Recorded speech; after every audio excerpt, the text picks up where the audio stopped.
Office में नीम अंधेरा फैला था। खिड़कियों के बाहर शाम उतर आई थी।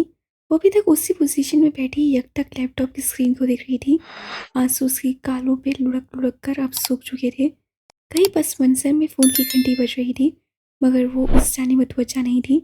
वो सिर्फ उस एक शख्स को देख रही थी जो उससे हम कलाम था। बहुत मुख्तसर अल्फाज में अपनी कहानी सुनाते हुए भी दरमियान में उठकर वो कॉफ़ी बना लाया था। फारिग तो वो भी बैठ ही नहीं सकता था। वो उसे जानती थी, मगर आज जब उससे वीडियो के खुलते ही जिहान को बयूक अदा के सफ़ेद महल में मौजूद अब्दुलरहमान पाशा के कमरे की कंप्यूटर चेयर पर बैठते देखा था, तो उसे लगा था वो इस शख्स को नहीं जानती, नहीं पहचानती। वो इस वीडियो में और एआरपी के कमरे में क्या कर रहा था। मगर फिर जैसे जैसे वो सुनती गई उसके आसाब सुन पड़ गए। पहले उसे शौक लगा, फिर गुस्सा चढ़ा, मगर ऐसा गुस्सा जो शतरंज में अपने ज़हीन मुकाबिल की चाल पे मात खा जाने से चढ़ता है। और फिर उसकी जगह दुखने ले ली। पहली दफ़ा उसे एहसास हुआ था कि जब तक इंसान दूसरे की जगह पे खड़ा ना हो, उसे पूरी बात समझ में नहीं आती। टेलीफोन की घंटी अभी तक बज रही थी। उससे हाथ बढ़ाकर वीडियो को वहीं रोका। अभी वो आधी भी नहीं हुई थी और अभी तक जिहान ने उस आदमी का जिक्र नहीं किया था जिसके चेहरे पे हया ने कॉफ़ी उल्टी थी। अगर उसका वो गरीब सा रेस्टोरेंट ओनर जिहान ही अब्दुल रहमान पाशा था, आयशे और बहारे का अब्दुल रहमान पाशा, तो फिर बेचारा वो कौन था जिस पे उससे कॉफ़ी उल्टी थी, और वो जिसको उससे जिहान के साथ पेंट्री में देखा था। मगर एक मिनट, उसे दोनों कनपटियों को उंगलियों से दबाते हुए सोचना चाहो। उसको किससे कहा था कि वो अब्दुल रहमान है? किसी ने नहीं। उससे आने के साथ उसकी तस्वीर देखकर असोद ये फ़र्ज़ कर लिया था कि वो ही अब्दुल रहमान होगा। तब वो नहीं जानती थी कि आने का एक दूसरा बेटा भी है, का असली बेटा, गुमशुदा बेटा, जो अरसा पहले अदालहार छोड़कर चला गया था। हाँ, वही तो था उनका गुमशुदा बेटा। तभी तो उसकी तस्वीर घर में हर जगह लगी हुई थी। पाशा बे, मिस्टर पाशा, इसी नाम से जिहान उसे रेस्टोरेंट में पुकार रहा था। जब उसने उनकी बात सुनी थी, अब्दुल रहमान पाशा और पाशा बे दो अलग अलग लोग थे। फ़ोन मुसलसल बजे जा रहा था। उससे उकता कर मेज़ पर रखे फ़ोन को देखा। अब्बा की सेक्रेटरी को कहा भी था कि उसे मत डिस्टर्ब करे, मगर कोई सुने तो। उससे रिसीवर उठाया। जी मैम, वलीद साहब आपसे मिलना चाहते हैं। वो इसरार कर रहे हैं मैं उन्हें भेज दें। उसे नागवारी की उठती लहर को दबाकर कहा। वो फ़ोन रखा। सिर्फ इस फजूल आदमी की वजह से उसका किरदार जिहान की नज़रों में मशकूक होकर रह गया था। सिर्फ यही नहीं, वो कंपनी के साथ भी वफादार नहीं था। आज तो वो अच्छी तरह निपटेगी उससे। उससे ऑफिस का लॉक खोला और निकाब की पट्टी सर के पीछे को बांध ली। बाकी वीडियो घर जाकर देखेगी। वैसे भी शाम होने को आई थी। वक्त का कुछ पता ही नहीं चला था। अभी तक उसके आसाब शल थे। दरवाज़ा खोला और वली लंबे लंबे टाक उठाता अंदर दाखिल हुआ। उसके लबों पे हमेशा की तरह सजाया मुस्कुराहट थी। वो कुर्सी पे टेक लगाए दोनों हाथों उसे आते देखती रही। कैसी हैं आप मैडम एमडी? उसके सामने कुर्सी खींचकर बैठे हुए वो बोला, आप बताएं क्या काम था? वो खुश्क लहजे में बोली। वो रात फिर से ताज़ा हो गई थी। क्या सोच रहा होगा जिहान उसके बारे में? उफ। कल बोर्ड ऑफ डायरेक्टर्स की मीटिंग में हम आपके खिलाफ करारदाद ला रहे हैं। वो पता देने वाली मुस्कुराहट के साथ कहते हुए उसकी मेज से पेपर वेट उठाकर उंगलियों में घुमाने लगा। कैसी करारदाद? उसे हत्ता लाइमकान लहजे को नॉर्मल रखने की सही की। आप जानती हैं कि तमाम डायरेक्टर्स अगर मिलकर एमडी के खिलाफ करारदाद लाएं, अदम इत्मीनान की करारदाद, तो एमडी को हटाया जा सकता है। वो खामोशी से उसे देखती रही। शायद वलीद ने ताज़ा ताज़ा कंपनी लॉ पढ़ा था, वरना उसे ये ख्याल पहले दिन आ जाना चाहिए था। कल आप इस ऑफिस से बाहर होंगी। मुझे अफसोस हो रहा है, मगर हमने बहुत बर्दाश्त कर लिया आपको। आप जैसी औरतों की जगह घर में होती है या मदरसे में, इधर नहीं। वो अब भी लब भींचे उसे देखती रही। आप यूं करें, अपनी ज़रूरी अशिया समेट लें। आखिर कल आपको ये जगह छोड़नी जो पड़ेगी। मैं यही बताने आया था। वो फातहाना अंदाज में कहता उठ खड़ा हुआ। बैठे। उसे उंगली से एकदम इतने तहक्कुम से इशारा किया जो बेख्तियार अगले ही पल वापस बैठ गया। अब मेरी बात सुने। अया दोनों मुठियां मेज पे रखे। मैंने मंगल वाले रोज हेड आर्किटेक्ट और आपकी गुफ्तगू रिकॉर्ड की थी। सुनना चाहेंगे? वलीद के चेहरे के तासुरात नाकाबिले फहम हो गए। उसे सवालिया आबरू उठाई। कौन सी गुफ्तगू? अनजान बनना आपको फायदा नहीं देगा। मैं जानती हूँ इस ट्रेड सेंटर के प्रोजेक्ट प्लान में आपके कहने पे आर्किटेक्ट ने गड़बड़ की थी। सिर्फ यही नहीं, बल्कि जिस कंपनी को वो प्रोजेक्ट मिल गया था उसके मालकिन से आपके गहरे रवाबत थे। ये सारी आपकी अपनी कही बातें हैं, मेरे पास सबूत है, वो कह रही थी। वलीद की लब भींच गए और अब्रू थम गए। ऑडियो किसी चीज़ का सबूत कभी नहीं हो सकती मादाम। मुझे कोर्ट में किसी को कुछ नहीं दिखाना, सिर्फ अपने अब्बा को ये सब बताना है। वैसे भी वो अब ठीक हो रहे हैं, इसी हफ्ते दोबारा ज्वाइन कर लेंगे। आज जब घर जाकर मैं उनको आपकी असलियत बताऊंगी तो वो अपनी बेटी की हर बात फौरन मान लेंगे। हमारी कंपनी लॉ के मुताबिक अगर ऐसा रीज़न साबित हो जाए तो ना सिर्फ आपके शेयर्स फ्रीज हो सकते हैं, बल्कि अब्बा को आप जानते ही हैं, वो अपने साथ दगा करने वालों को यूं ही नहीं छोड़ते हैं। सड़क पे ले आएंगे वो आपको। वलीद का चेहरा सुर्ख पड़ गया। मैं तुम्हें जान से मार दूंगा। वो गुस्से से घुराया था। मैंने कंपनी के साथ कोई दगा नहीं किया। अगर तुमने अपने अब्बा को कोई उल्टी सीधी बात बताने की कोशिश की तो मुझसे बुरा कोई नहीं होगा। उससे मुस्कुराकर सर उठाकर वलीद को देखा। किसी से तो वो भी डरता था। मैं देख लूंगा तुम्हें। एक शोला बार निगाह उस पे डालकर वो मुड़ा और तेज तेज चलता बाहर निकल गया। इस आदमी को वो समझाने के लिए उसके साथ बैठी थी और उसकी इस हर हरकत ने उसे जिहान की नसों में मशकूक बना दिया था। जब जिहान उससे मिलेगा वो सबसे पहले यही बात क्लियर करेगी। जिहान, वो एकदम चौंकी। ये वीडियो तो उससे लॉकर से 1 माह कबल निकाली थी। ये सारी बातें तो पुरानी हो गई। वो अभी कहाँ था? पिंकी ने पजल बॉक्स उसे थमाते हुए कहा था कि जब तक वो उसे खोल पाएगी तब तक वो शायद इस दुनिया में ना रहे। नहीं, वो यूं ही कह रहा होगा। उसे सर झटका। वो जिहान को ढूंढ लेगी। वो उसे कहीं ना कहीं ज़रूर मिल जाएगा। उससे मोबाइल निकाला।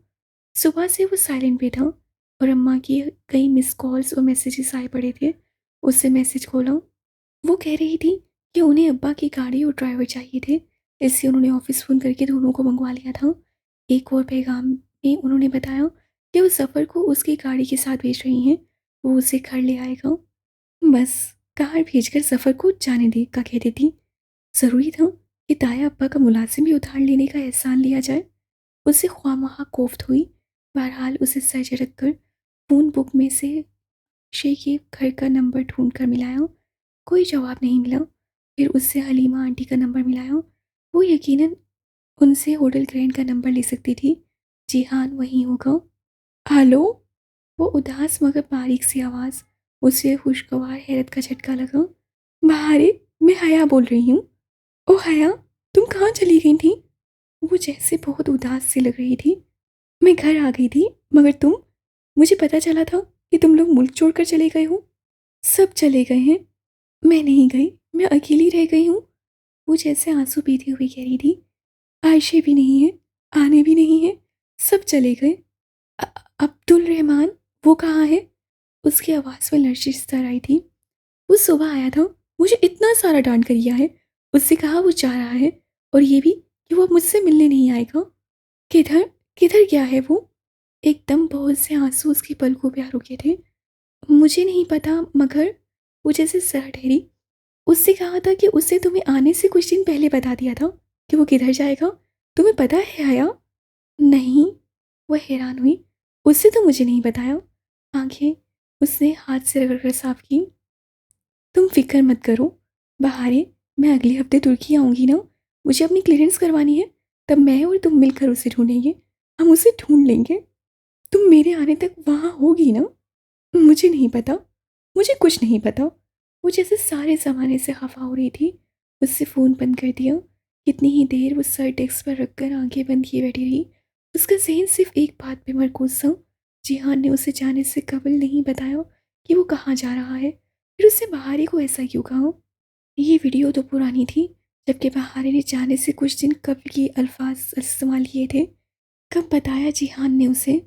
जब वो अपनी चीज़ें समेट कर उठी तो भी उसका ज़हन उलझा हुआ था। शाम ढल चुकी थी, सब जा चुके थे। वो शायद अकेली रह गई थी। जब वो लिफ्ट में दाखिल होने लगी तो ताया फुरकान भी साथ ही दाखिल हुए। आप अभी तक यहीं हैं? वो उनको देखकर ज़रा हैरान हुई थी। हम्म, कुछ कागजात लेने आया था। वो उसी सर्द महर लहजे में बोला। तनाव और बर्फ की दीवार अभी तक बीच में हाई थी। उसे फिर से अम्मा पे गुस्सा आया। क्या ज़रूरत थी सफ़र को बुलवाने की? वो गाड़ी छोड़कर चला जाता। वो खुद ड्राइव करके आ जाती।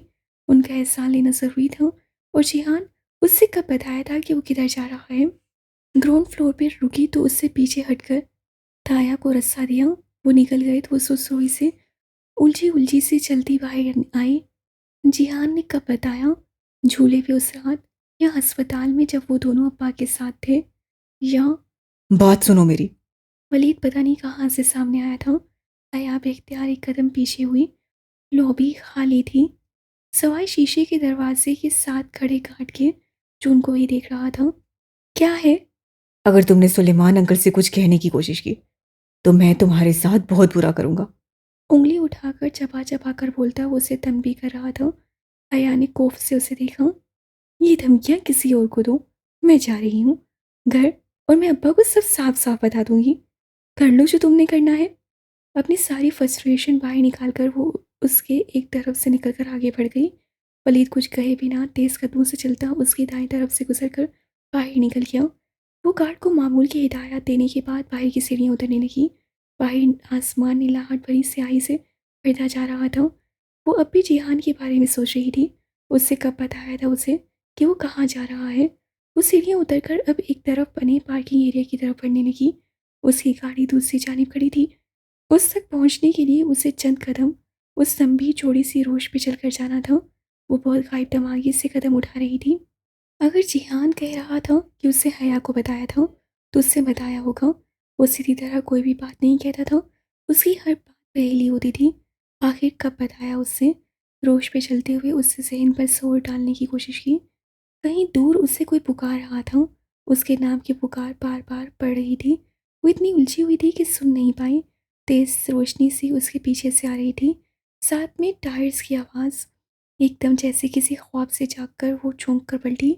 वो वलीद की गाड़ी थी और वो तेज़ रफ्तारी से उसे रोश पे चिल्लाता आ रहा था उसके ऊपर चढ़ने के लिए। वलीद रुको! उसके लबों से करा तक न निकल सकी। सांस रुका और साथ में पूरा वजूद शल हो गया। वो अपनी जगह से हिल भी न सकी। तेज हेडलाइट्स इतनी करीब थी कि उससे अपने बचाव के लिए सिर्फ चेहरे के आगे दोनों हाथ किए। दूसरे ही लम्हे बहुत जोर की टक्कर ने उसे सड़क की दूसरी जानिब लुढ़का दिया। गाड़ी सन से आगे बढ़ गई। बाप 12 होटल ग्रैंड की भलाई मंजिल के उस पुरताइश पावर ऑफिस में परफ्यूम की खुशबू के साथ सिगरेट की महक भी फैली थी। वो रिवॉल्विंग चेयर पे बैठा लैपटॉप पे होटल के रिकॉर्ड्स चेक कर रहा था। करीब रखा एश ट्रे सिगरेट के अधचूले टुकड़े और राख से भर चुका था। ये उसकी वाहिद बुरी आदत थी जिसे वो बहुत चाहकर भी नहीं छोड़ सका था। उसकी गैर मौजूदगी में होटल उस्मान शबीर देखते थे। वो एक अच्छे और ईमानदार आदमी थे। उनका बेटा सफ़ीर भी होटल में काम करता था, लेकिन जिहान की कोशिश होती वो उस लड़के को एडमिनिस्ट्रेशन के मामलात से दूर ही रखे। सफ़ीर कदरे गैर जिम्मेदार और फितरतन लालची वाक़या हुआ था। उस्मान शबीर कल पाकिस्तान जा रहे थे, सो उनकी गैर मौजूदगी में उसे सफ़ीर को ज़रा खींच कर रखना था। कल, हाँ कल जा रहे थे उस्मान शबीर पाकिस्तान। डॉक्यूमेंट्स देखते हुए एकदम चौंका। उस्मान शबीर कल पाकिस्तान जा रहे थे। उनकी वापसी भी जल्दी मुतवक्का थी। क्या वो उन्हीं तारीखों में वापस आएंगे जब पाकिस्तान से दो एक्सचेंज स्टूडेंट्स हयात सुलेमान और हदीजा राना इस्तांबुल आएंगी। कुछ देर वो इसी नेज पे सोचता रहा, फिर सेलफोन उठाकर देखा। हया की ईमेल्स मेल बॉक्स पे लगे क्लोन के बाइस उसे मिलती रहती थी। उसने आज की मेल्स चेक की। ताज़ा तरीन मेल उसकी टिकट की कॉपी और इलेक्ट्रॉनिक फॉर्म था जो टॉर्म अलॉटमेंट के लिए हया ने पूरी के भेजे थे। उसे ये मेल सुबह मिली थी। वो मसरूफियत के बायस पढ़ नहीं सका था। अब पढ़ी तो बेख्तियार चेहरे पे मुस्कुराहट आ गई। स्मोकिंग, ड्रिंकिंग सब करती हूँ, सख्त चुपड़ालू हूँ। पागल लड़की, क्या क्या लिखकर सुभानजी वालों को भेज रही थी। उन्हें वाकतन अब उससे खूनखार किस्म की लड़कियों के साथ टोन देना था। उससे उसी मुस्कुराहट के साथ सर झटका और फिर टिकट वाली मेल चेक की। 5 फरवरी को उन दोनों लड़कियों की फ़्लाइट थी। अभी उसमें पूरे 2 हफ्ते थे। अब क्या करना चाहिए उसको। बिल आखिर एक फैसले में पहुंचकर उससे फ़ोन उठाया और उस्मान साहब की एक्सटेंशन मिलाई। आलो, उस्मान बे, आपने वापस कब आना है? बिना तौमीद किए उससे काम की बात पूछी। बिला वजह की तौमीदों से तो उसे नफरत थी। 15-20 दिन तक। क्यों? 15 या 20? 8 फरवरी की फ़्लाइट है। आप हिसाब लगा लें, तकरीबन। वो जैसे खुद भी गिनने लगे थे। क्या आप एहतियाद एयरलाइंस की 5 फरवरी की टिकट ले सकते हैं? असल में एक छोटा सा मसला है। मेरे एक दोस्त की बहन अपनी फ्रेंड के साथ इस्तांबुल आ रही है। फिर उससे मुख्तसरन अल्फाज में उनको समझाया कि उनके दरमियान कुछ फैमिली क्लैश है और उनके बारे में फ़िक्रमंद है कि पहली दफ़ा इस्तांबुल आने के पेश नज़र उनको यहाँ कोई मसला ना हो। सो वो चाहता है कि उस्मान शब्बीर उनसे अपना तारुफ़ करवा दें, ताकि अगर वो कभी मुश्किल में उनसे रब्ता करें तो वो फ़ौरन अब्दुल रहमान को बताएं। लेकिन ज़ाहिर है उसका नाम दरमियान में नहीं आना चाहिए। सख्त किस्म का ईगो इशू है। मुतवक्का तौर पर उस्मान शब्बीर ने फ़ौरन हामी भर ली। फ़ोन रखते हुए वो अब पहले से ज़्यादा मुतमईन था। पता नहीं वो कब उससे और मम्मी से बात करेगी। इस दौरान कहीं उसको कोई मसला ना हो। वो उसकी बीवी थी, उसकी ज़िम्मेदारी। और अगर वो जान भी ले कि उस्मान शब्बीर अब्दुल रहमान पाशा के कहने पे ये सब कर रहा है, तब भी वो ये नहीं जान सकती थी कि अब्दुल रहमान पाशा कौन था।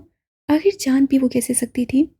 अब्दुल रहमान पाशा और अब्दुल रहीम पाशा ये दोनों हबीब पाशा की पहली बीवी की औलाद थे। हबीब पाशा एक दरमियाने दर्जे के भारतीय बिजनेसमैन थे। वो कुछ वजूहात की बिना पे पहली बीवी और दो बेटों को छोड़कर कई बरस कबल इस्तांबुल आ गए थे। तुर्की में उन्होंने उम्मत अल्लाह नामी तुर्क खातून से शादी की और फिर यहीं की होकर रह गए। उन दोनों का एक ही बेटा था, तैयब हबीब पाशा अल मारूफ पाशा भी। अरबी और उर्दू के वो नाम जिनके आखिर में बे आता है, तुर्क ज़ुबान में वहाँ से बे हटाकर पे लगा दिया जाता है। वो वो अरब को अरब, ज़ैनब को ज़ैनब और तैयब को तैयब लिखते हैं, मगर हम उसे तैयब ही लिखेंगे। मयूक अदा में उम्मतुल्लाह का ख़ानदानी घर उस्मानी तर्ज का सफ़ेद महल था। तैयब हबीब अभी छोटा था। जब हबीब पाशा का इंतकाल हो गया, तब उम्मतुल्लाह अपने बेटे को लेकर अनातोलिया के एक गांव में चली गई, जहां उनके रिश्तेदार रहते थे। यूं वो घर बंद हो गया। कई बरस वो बंद रहा। फिर तैयब हबीब नौजवानी की दहलीज अबूर करते ही फिक्र माश की खातिर अदालार शहजादों के जजीरों पे आ गया। उससे वो घर खोला और फिर एक शहजादे की तरह जीने की ख्वाहिश के साथ वो युगदा में रहने लगा। दूर अनातोलिया के एक छोटे से गांव में बैठी उसकी सादा सी माँ नहीं जानती थी कि वह दलार में कैसे लोगों के साथ उठता बैठता है। उम्मतुल्लाह ने बहुत दफ़ा चाहा कि वो बेटे के पास वही कदा चले आए, मगर तैयब हबीब ने ऐसा कभी नहीं होने दिया। उसकी कमज़ोरी उसकी माँ थी, जो उसे बहुत अजीज़ थी। और वो जानता था कि जिस दिन उसकी माँ को इल्म हुआ कि वो माफिया का हिस्सा बन चुका है, उस दिन उसकी माँ मर जाएगी। तो ड्रग और आर्म्स स्मगलिंग माफिया अपनी मिसाल आप था। बरतानिया में पहुंचाई जाने वाली 80% ड्रग्स तुर्की के रास्ते ही आती थी। अलबत्ता अदालार का माफिया अल्तवी या सिलिकन थर्स का माफिया नहीं था। अल्तवी माफिया फैमिलीज मजबूत और मुंतजिम तरीके से एक इलाके में काम करती हैं। लोग किसी मुंतजिम फौज की तरह दर्जा बदर्जा उस में ओहदे पाते हैं। इस तरह की माफिया फैमिलीज को ट्रैक करना और पकड़ना पुलिस के लिए आसान होता है। अगर अल्तवी या सिसिलियन फैमिली के किसी मेंबर को कुछ भी हो जाए, फैमिली वहीं रहती है और अपना काम जारी रखती है। तुर्क माफिया ऐसा नहीं था। वो रूस से करीब होने के बायस रूसी माफिया की तरह काम करते थे।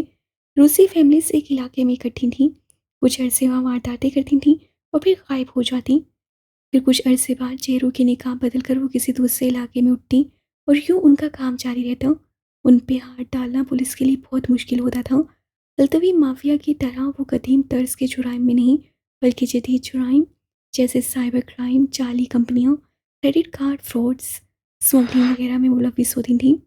यूनान से तुर्की और ईरान के रास्ते एशियाई मुल्कों बेखसूस पाकिस्तान में बड़े पैमाने पर असला स्मगल किया जाता था और बाद में यही असला दहशतगर्दी की वारदातों में इस्तेमाल होता था, जिसकी वजह से मुतासर ममालिक की एजेंसियों के काबिल एजेंट्स उन फैमिली से पेनिट्रेट करके उनका इत्मीनान जीत कर उनकी शिपमेंट्स की मुखबरी किया करते थे। किसी को नहीं मालूम होता था कि कौन सा आदमी असल माफिया फैमिली मेंबर है या किसी दूसरे मुल्क का जासूस। तैयब हबीब ने अपनी माफिया फैमिली में जगह बना लेने के बाद दौलत तो बहुत कमाई, साहिल किनारे एक ऊंचा सा होटल भी खड़ा कर लिया, मगर उन लोगों में से था जो बहुत सबू हाली के बाद लक्ष्मी को अपने करीब पाते हैं तो अपना माजी और एहसास कमती छुपाने के लिए खुद पे किसी जद्दी पुश्ती रईस का खोल चढ़ा लेते हैं, बल्कि खोल चढ़ाने की कोशिश ही करते रहते हैं, क्योंकि फैशन खरीदा जा सकता है मगर स्टाइल नहीं। तैयब हबीब भी कवे और हंस के दरमियान फंस कर रह गया था। जिंदगी का एक लंबा अरसा छोटे लोगों के साथ गुजारने के बायस वो ज़हनी तौर पे आज भी उसी क्लास में था। भाव धाव करके खरीदारी करने वाला, किसी ढाबे नामा होटल के शेफ के साथ बैठकर मुल्क के हालात पे तबसरा करने वाला। खुद भी वो होटल में अपने पावर ऑफिस की बजाय निजी किचन में पाया जाता था। होटल को उसने कभी अपनी माफिया सरगर्मियों का मरकज़ नहीं बनाया था और वहाँ एक शरीफ आदमी के तौर पे जाना जाता था। उसकी इसी फितरत के बायस उसके वर्कर्स उससे हाथ से बेतकल्लुफ़ थे। यहाँ पे आकर उसके मसनूई खोल में दरारें पड़ने लगती थीं। तभी उसने खुद को पाशा बे कहलवाना शुरू कर दिया। तुर्की में अमूमन पहले नाम के साथ ही पुकारा जाता है, जबकि अदलार में आखिरी नाम सरनेम के साथ मिस्टर कहलवाना खुद पसंदी और तकब्बुर की अलामत समझा जाता था। मगर तैयब हबीब कभी नहीं जान सका कि इंसान का कद अपने नाम या लक़ब की वजह से नहीं, उसके अखलाक और किरदार की वजह से बड़ा होता है। तैयब हबीब ने अपनी माफिया फैमिली में एक अरसा बतौर फैमिली मेंबर काम किया, मगर फिर ज़्यादा पैसे के लिए उससे जिहान की एजेंसी से डीलिंग शुरू कर दी। बहुत जल्द वो उनके मोहरे के तौर पे काम करने लगा और फिर उससे अपने तमाम एहतियात इस्तेमाल करते हुए अपने एक साथी एजेंट को अपने सौतेले भाई की हैसियत से अपनी फैमिली में मुतारिफ करवाया। अब्दुल रहमान पाशा, जो वाकई उसके सौतेले भाई का नाम था। जिहान सिकंदर ने ये नाम इस्तेमाल करके बहुत जल्द तैयब हबीब की फैमिली में अपना मुकाम बना लिया। फैमिली से मुराद उसका ख़ानदान नहीं, बल्कि माफिया का ग्रोथ था।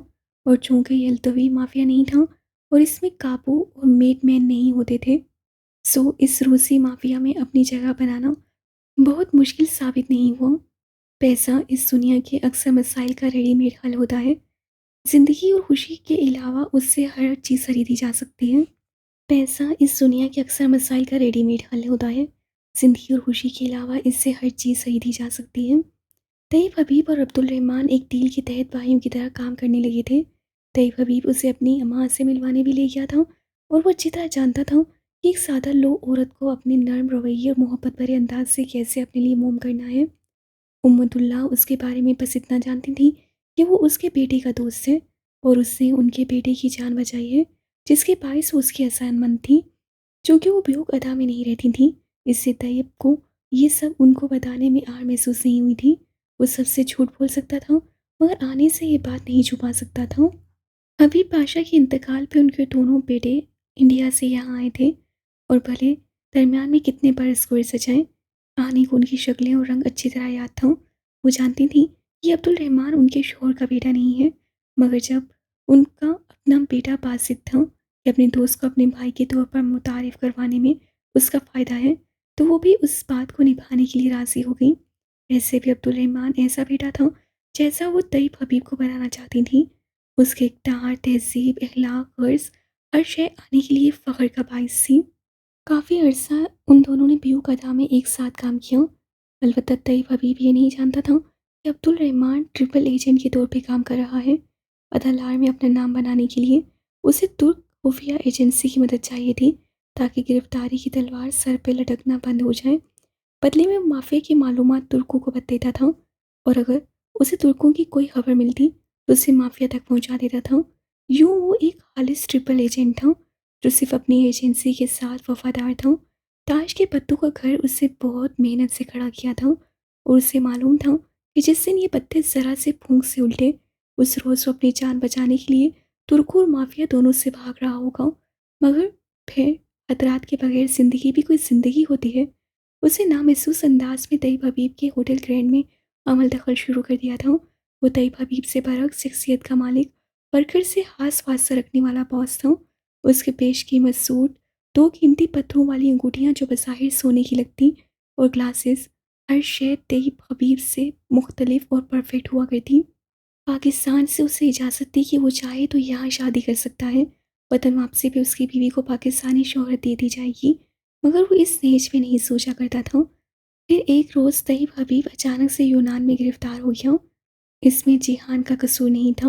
हाँ, वो तैयब को छुड़वाने के लिए बहुत कुछ कर सकता था, लेकिन उससे नहीं किया। उसके बॉस से कह दिया कि वो खामोशी से अपना काम करे और तैयब को उसके हाल पे छोड़ दे। उससे भी छोड़ दिया। अपनी मर्ज़ी इस काम में वो नहीं चला सकता था। तैयब ने कई दफ़ा उससे पैगाम पहुँचाया कि वो उसके लिए कुछ करे, मगर उससे सुनी अनसुनी कर दी। अलबत्ता एक बात जिहान ने उसकी मानी, और वो ये थी कि उसकी माँ को कुछ खबर ना हो कि वो जेल में है। उससे सबको कह दिया कि वो खुद भी लाइल है कि पाशा वे कहाँ है। इस काम में उसका हाथ हो सकता है। आने कभी ऐसा तस्वुर भी नहीं कर सकती थी। वो गवाह थी कि अब्दुल रहमान पाशा बेग से बहुत मोहब्बत करता है और उस पे पानी की तरह पैसा बहाता है। उनको मालूम था कि उनके बेटे की होटल की तरक्की सिर्फ और सिर्फ अब्दुल रहमान के तजुर्बे और सुरमाई की वजह से मिली है। वो भला कैसे उस पर शक कर सकती थी। बस वो बहुत उदास, बहुत परेशान रहने लगी थी। वो उनके लिए दुखी था, मगर उसे हुक्म नहीं था कि वो सब छोड़ छाड़ कर पाशा बेग के लिए यूनान चला जाए। फिर गिरदो नवाह में हर जगह उससे कहना शुरू कर दिया कि पाशा बेग काम के बाद यूनान मुंतकिल हो गया है। ये गिरफ्तारी सिगर राज में थी, सो उसकी इस बात से सब मुतमईन थे और सब कुछ ठीक जा रहा था। तईब हबीब पाशा के जाने के बाद उसने होटल का कंट्रोल संभाल लिया था। पहले उसने मुलाजमीन को काबू किया। लोग लालच या खौफ से ही काबू होते हैं। इसी तरह उनसे काम निकलवाया जाता है। जिसको वो लालच देकर वफादार बना सकता था, उसको वैसे बनाया। और फिर हर एक वर्कर की ज़िंदगी के स्याह और आग छाने, ताकि जब कभी कोई टेढ़ बन करे तो वो उसकी रस्सी खींच सके। अब वो होटल ग्रैंड का बिला शिरकत गहरे मालिक था और उससे दलार में अपनी एक शोहरत बना ली थी। और फिर तब आने के साथ वो लड़कियाँ आ गईं। वो उम्मतुल्ला हबीब की रिश्ते की पोतियाँ थीं। उनके माँ बाप का एक हादसे में इंतकाल हो गया। वो गांव में आने का वाहिद रिश्तेदार घराना था। माँ बाप की वफ़ात के बाद उनका अकेले गांव में रहने का जवाज़ नहीं बनता था, तो उम्मतुल्ला उनको साथ ले आई। जिहान को आज भी वो दिन याद था जब वो पहली दफ़ा उन दोनों लड़कियों से मिला था। आने ने उसको फ़ोन पे बताया था कि वो उन बच्चियों को साथ ला रही हैं। वो उस वक्त होटल में था। बाद में जब घर पहुंचा तो बिना चाप अंदर दाखिल होते हुए वो लाउंज में बैठी दो लड़कियों को देख कर ठहर गया। एक स्कार्फ लपेटे बड़ी लड़की थी और दूसरी घुंघराली पोनी वाली छोटी लड़की। वो लड़की पानी पीकर ग्लास रख रही थी जब उसने बड़ी लड़की को तासुब से नफ़ी में सर हिलाकर कहते सुना, बहारे गुल, पानी पीकर अल्लाह ताला का शुक्र अदा करते हैं। याद है हमारा वो चूज़ा जो अपनी कटोरी से पानी चूंच में लेने के बाद गर्दन उठाकर आसमान को देखकर पहले शुक्र अदा करता था और फिर गर्दन झुकाकर दूसरा खून पीता था। छोटी बच्ची ने उससे भी ज़्यादा तासुब से पेशानी पे हाथ मारा। मगर आयशे गुल, वो तो इससे गर्दन ऊंची करता था ताकि पानी हलक से नीचे उतर जाए। मुझे पापा ने खुद बताया था। उसे अपनी बहन की कम इल्मी पे बहुत अफसोस हो रहा था। तुम नहीं सुधरोगी। बड़ी लड़की ग्लास उठाकर किचन की तरफ चली गई। वो जो लॉबी के दरवाजे की ओट में खड़ा था बाहर निकलकर सामने आया। किसी मुकीम एजेंट के लिए कवर फैमिली में किसी नए फर्द का इजाफा खुश आइंद बात नहीं होती। वो भी उनके आने से खुश नहीं था। छोटी बच्ची ने आहट पे चौंक कर उसकी जाने देखा। फिर बेख्तियार उसके जूतों को, उसकी भूरी सब साँखों में हैरत उभर आई। वो वाकई गांव की लड़कियां थीं जिनको मालूम नहीं था कि इस्तांबुल की हाई एलीट घर में जूते पहनकर दाखिल होते हैं। मरहबा, ये तुम आने के बेटे हो। अगले ही लम्हे वो हैरत फुलाए दिलचस्पी से उसे देखती उसके सामने आ खड़ी हुई। और तुम? वो गर्दन सर झुकाकर उस सन्नी सी लड़की को देख रहा था। मैं बहारे गुल हूँ, अनातोलिया की बहारे गुल। तुम्हारा मतलब है गुलबहार? उसे सवालिया अबरू उठाई। तुर्की में गुल और बहार को कभी बहारी गुल कहकर नहीं मिलाते थे, बल्कि गुल बहार का मुरक्का बनाया जाता था। नहीं, मैं बहारी गुल हूँ। ये ईरानी नाम है और इसका मतलब होता है गुलाब के फूल पे आई बहार। पता है मेरा नाम ये क्यों है? क्यों? क्योंकि मेरी आनम माँ का नाम आए गुल था, यानी चांद का फूल। मेरी नानी का नाम गंचे गुल था और मेरी बहन का नाम है आयशे गुल, यानी वो गुलाब जो हमेशा जिंदा रहे। उससे बहुत समझदारी से किसी रट्टे रटाए सबक की तरह अपने नाम की वजह तस्मियाँ बयान की, जो शायद महज हम आवाज़ करने के लिए रखा गया था। बहुत दिलचस्प। तुर्की के सारे फूल तो तुम्हारे खानदान में हैं। तुम्हारे पापा का क्या नाम होगा फिर? शायद गोभी का फूल? वो जरा मुस्कुराहट दबाकर बोला। तो बहारी की आंखें हैरत से हवा हुई। फिर देखते ही देखते उनमें शरारत की चमक उभरी और वो मुस्कुराई। नहीं, उनका नाम गुफरान था। बहारी गुल। उसी पल उसकी बहन किचन से बाहर निकली। जल्दी से नाखून काट लो। लंबे नाखून बिल्लियों के अच्छे लगते हैं, लड़कियों के नहीं। फिर उसमें निगाह पड़ी तो संजीदगी से मरहबा कहकर आगे निकल गई। बहारी गुल ने अफसोस से अपनी बहन को जाते हुए देखा। फिर उसकी तरफ चेहरा करके बहुत आसानी से बताया, बुरा मत मानना, मेरी बहन आधी पागल है और शायद बहुत अरसे बाद वो बहुत ज़ोर से हंसा था।